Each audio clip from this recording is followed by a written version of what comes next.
Sa Oplan kontra baha ay araw-araw at sabay-sabay nga yung dredging at clean-up operations. Maliban dito sa Metro Manila ay gagawin din ito sa iba pang probinsya tulad ng Cebu, Davao, Pampanga at Bulacan.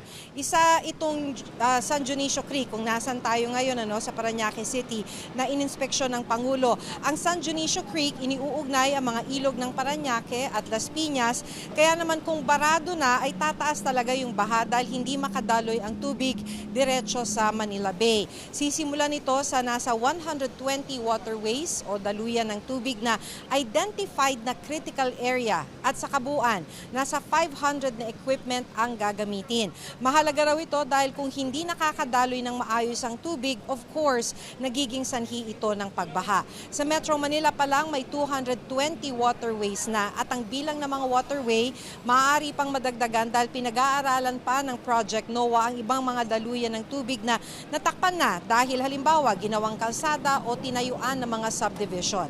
Maliban sa dredging at paglilinis, balak ng DPWH na gibain ang ilan sa mga flood control project na sa halip na makatulong ay nakakadagdag pa sa problema. Ilan dito yung pumping station na itinayo sa ibabaw mismo ng creek sa may Quezon City at sa Quezon City rin may creek din na sinemento naman yung ilalim kaya't bumabaw yung creek. Titiyakin din daw na gumagana ang lahat ng mga itinayong pumping station. Sabi ng Pangulo, inaasahang mababawasan ng 60% ang pagbaha sa mga flood-prone area kung gagawin ito.